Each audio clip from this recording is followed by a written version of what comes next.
welcome back to the Don and Gino Real Estate and Finance Show right here on your hometown station, AM 1220 KHTS. And remember, our goal is always to guide you to personal and financial wellness.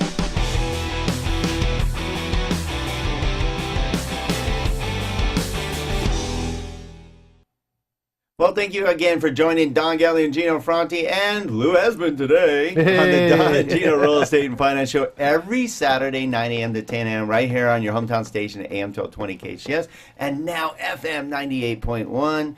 Gino hates it, but I think we're twice as good now. Dum, dum, dum.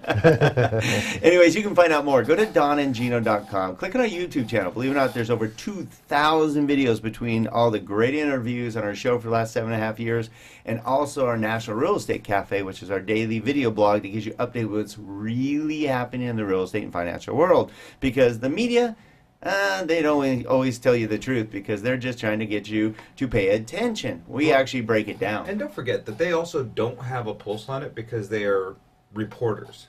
Oh, they're not financial analysts? They're not financial. Some are. I'm not going to take it away from them. Some Right. people in the media are financial analysts, but most of them are in entertainment, right? They're really in the field really of reaching. What? They don't know what they're talking about. You want to talk about Kramer? Yeah. Is he really a really great stockbroker, or is he just... He's an entertainer. He's an entertainer.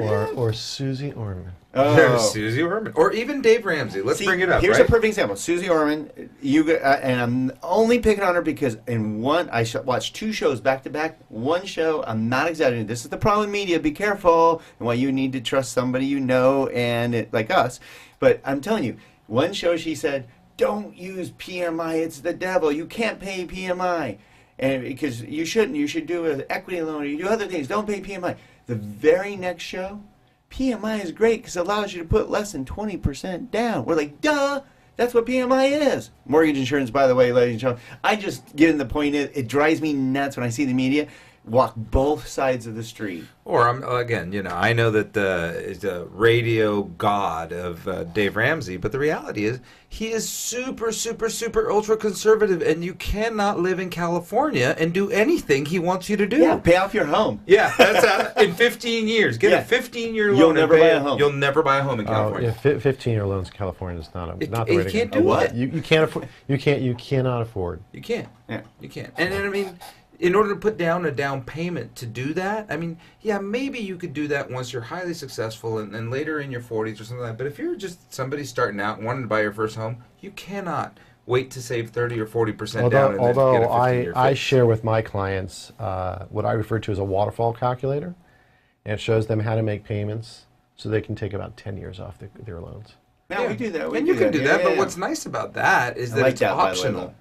You know, so if you're going through a tough time, if you lost your job or something like that, you have a low payment. Well, but if things are great, you keep paying. Like my Chapter 13 clients, they come in at the end, and we sit down and I go over the waterfall calculator with them. I say, look, you've been paying this plan payment all this time. You can afford it. You're used to that budget. Let's take that plan payment, let's apply it to the waterfall calculator, and we'll pay off your mortgage that much faster. Really? Yeah. Oh, by the way, if you're just tuning in, you're like, who is this guy Don and Gino are talking to? Even though he's been on our show about 100 times.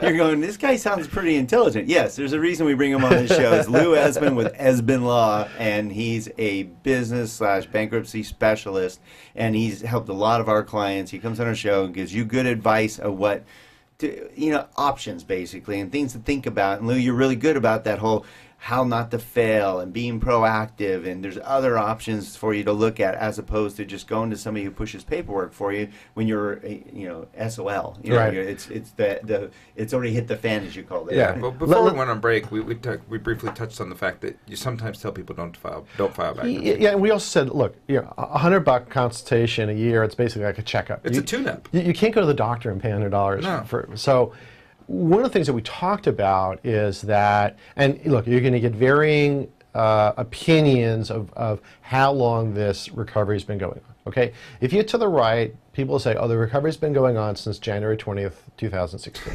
Right?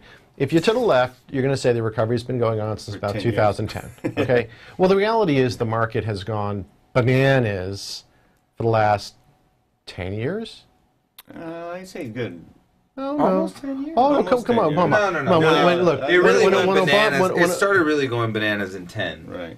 yeah, but when thinking 8 Obama years. took office, it was at 64 500, right? When he left office, it's over 20,000. Oh, you're talking the stock. stock Wow. market. Yeah. Stock- We're Yeah. talking real estate market. Well, yeah, but okay. They're correlated. they're correlated, okay? Yeah, the real estate market. It had a lag factor because it was toxic. Right. Well, they had to get rid of the toxic debt. Yeah. Right. And you had to get people who got over their own toxicity. Yeah. But here we are. It's 2018. This has been going on for quite a decade. while, right?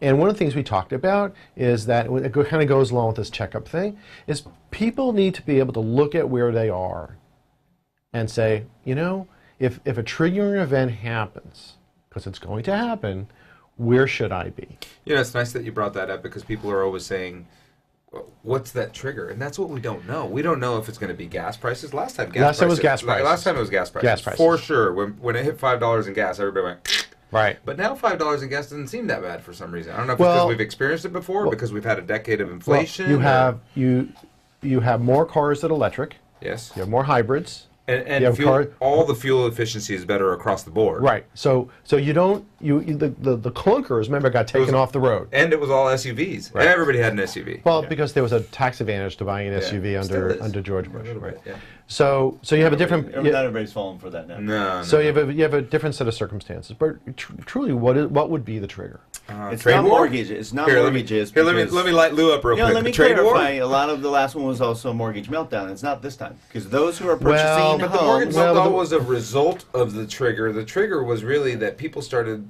not being able to afford their lifestyles. People started getting fearful, and that's what creates this: is fear. Fear is the thing that really drives it, right? Speculation. Too. Well, People were banking on them having appreciation, and when the appreciation stopped, so did their ability to keep.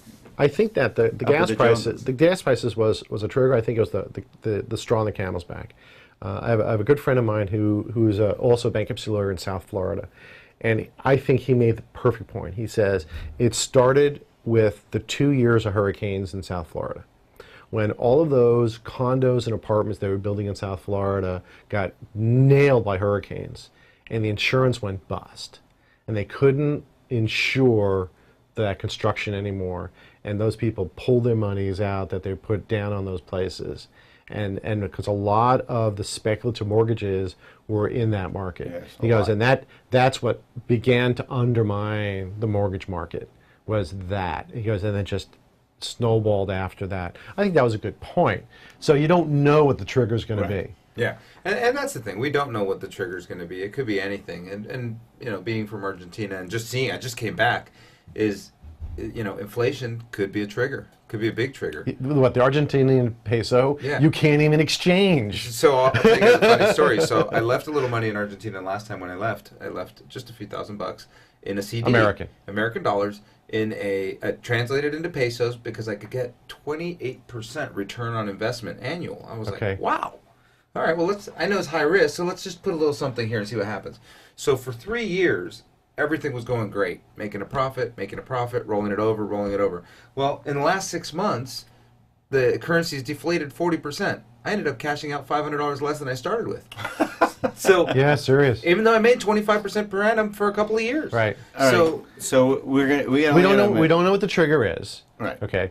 But the point is, there will be a triggering event, and people need to assess where they are, where they've been, and where they are, so that they don't find themselves in the same situation this time around.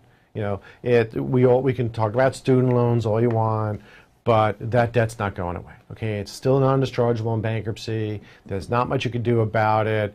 There's reports about how if you get into some of these payment programs, there's a 10-year disposable income calculator that you can use to get out of student loans, but at the end the IRS is going to nail you for forgiven debt. Okay, so you know, you either dance with the devil you know, or the devil you don't, but you're gonna be dancing with someone. So that's something to realize. And a lot of kids are graduating with hundreds of thousands of dollars in student loan debt, and their parents are equally saddled by it. You know, we talked about how much equity is in the marketplace, but the statistic that you need to know is, okay, you have these older Americans, middle-aged Americans who are sitting on these homes with a lot of equity, but have they done a Parents Plus loan for their kid? Right? And so maybe they're sitting on that because they know that their kid is not going to be able to pay off their student loan, and that's going to have to get paid off somehow. So there's a lot that's going on that people need to be aware of. But we got 5.8 trillion in equity, 1.5 trillion in student debt. That's still a good number. Still a good number, but you don't have the raw data and the raw statistics to be able to tell How it all pans out. how it all for sure. pans out. And it's not percentages, it's the raw data. How many? Okay, because statistics can be played with, but the Anything numbers you you wanted can't. to say. But the actual raw numbers you can't play with. So, and then we talked about credit card debt. Your mailboxes are starting to get filled up again with credit card offers. Well, that's because people's credit scores recovered, and it's a credit score-based lending. And they changed the way the credit scoring is done. They do. It's been getting more liberal. Correct. Yeah, and they've actually removed liens, tax liens, and other things have been removed from FICO scoring models, which will give artificially high scores to those that had liens and judgments. Correct. So I think people need to look at where they are, where they've been and where they are, and they need to really take a serious look about where they're going. What was your 3 thing? Need, want. Oh, like, want, need, afford. Yeah. Thank you for remembering that, Don. Yeah. I actually thought about that this morning, and That was good, though. Like, I mean, want, need, afford. Right. like, want, Need, need, and afford, afford. and let's add something to it. Should. No, like, Well, want, 'cause need, then afford. what if you can't afford it? Should you? But that, That's called that- need. That's the need. No, part. it's like is easy. Want is easy. Like, want, need. Need's hard. I think need's probably the toughest. No, afford.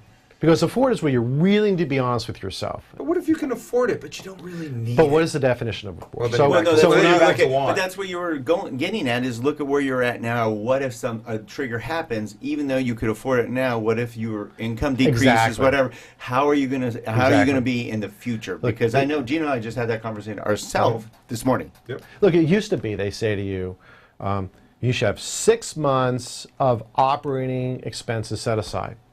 Has that changed? No, and it never should, Right? because we all know. So if you, part of afford is, do I have those 6 months set aside? I don't. You America can't afford doesn't. it. America But then you doesn't. can't afford it. Yeah. Yeah.